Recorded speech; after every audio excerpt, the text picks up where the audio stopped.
Michael Dunham. Michael is the show. What's your show called, Michael? It escapes me now. Real Music, Real Talk. Real Music, Real Talk. And Michael is probably the king of old school soul here at the station.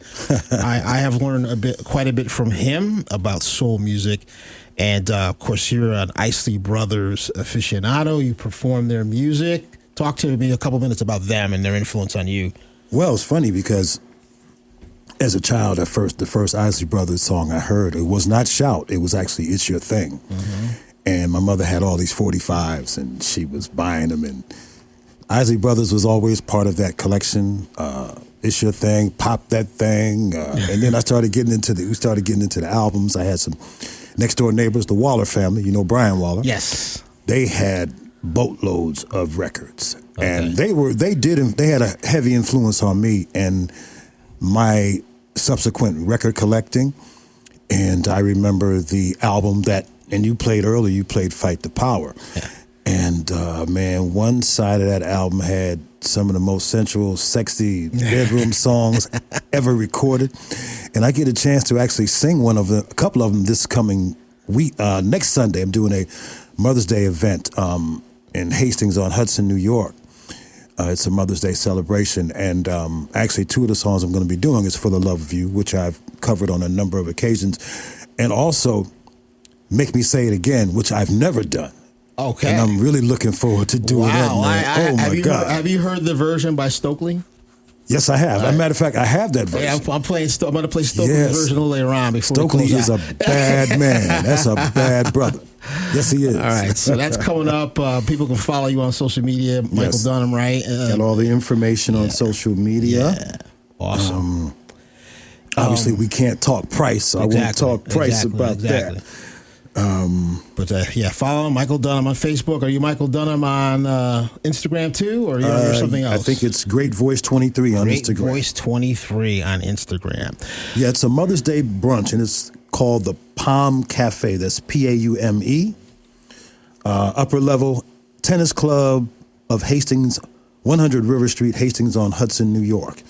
And it's going to run from, actually it's an all-day affair. It's running we're playing from 12 noon to 2 o'clock. Then we're going to play from 2:30 to 4:30. And then they have a dinner menu served 5 to 8, but we'll be gone by then.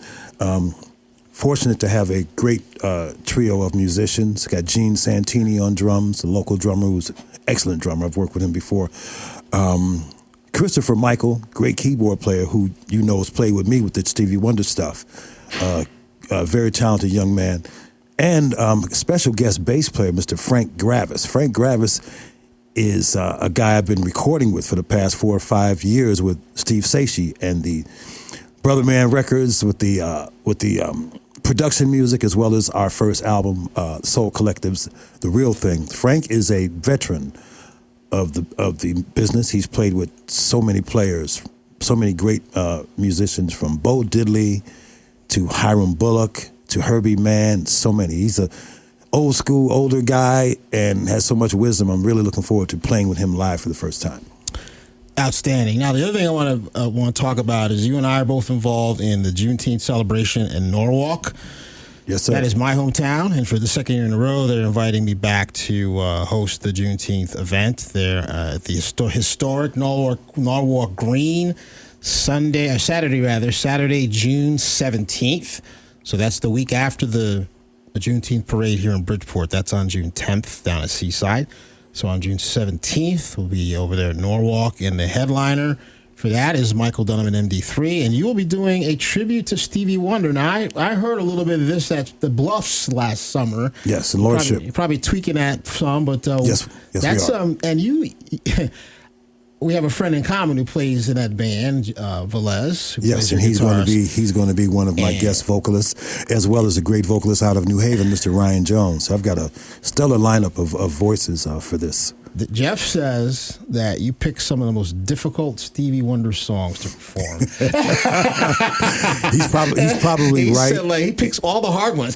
he's probably right. And as I tell people, is that a reason for that? I don't know if that's. I don't think it's by design. Right. I just like to go deep into Stevie, as opposed to You Are the Sunshine of My Life and I Wish and that type of thing. My Sherry Amore. Yeah, My Sherry Amore, which is actually part of the repertoire. That is such a great song. I can never take it out. Right. You know, this is probably my fifth Stevie Wonder tribute. Okay.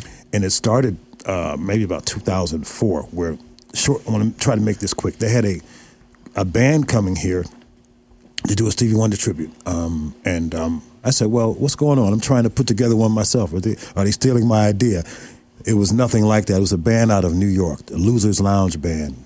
They're world famous for doing tributes to various artists, and they came up here, and the lady Meredith Demena was the producer for the show, who hooked me up with these people. She said, "You need to get this guy. He's pretty good."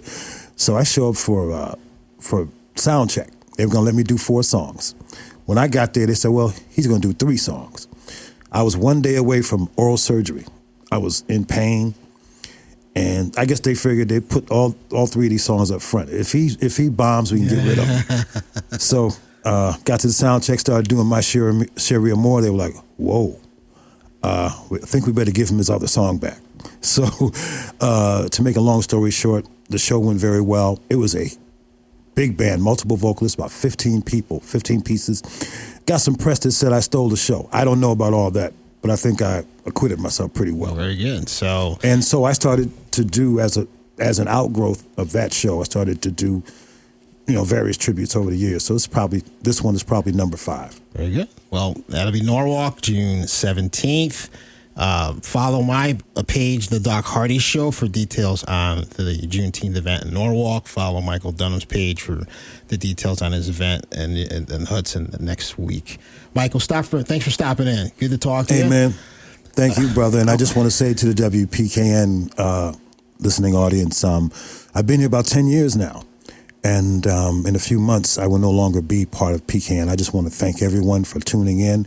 I'd like to thank Doc for his wisdom, because he inspires me, and I truly appreciate what you do. I admire your hustle and your knowledge of various genres. So we've got to continue this communication, and that goes beyond just listening to music, just chopping it up about life, man. So thank you so much for having me. Hey, my pleasure. My pleasure. I'm glad the music was good enough to bring you in here, because I know how you are about music. You're very picky. So yes, I am. The fact that you came in and told me I was playing good music, I'm honored to hear that. We're going to get back to the Icy Brothers now. I'm going to play a song next. This is the song. I'm 6 years old. My father was a radio DJ in Norwalk, WNLK, 1350 AM. And he had all these not-for-production 45s, like, I want to say thousands of them. And this was like my favorite one. I had really no business singing this song at the age of 6, but I would sing it, and I would sing it, and it's my favorite Icy Brothers tune of all time. And I'm going to start the final set with this one. You're listening to the Doc Hardy Show on WPKN.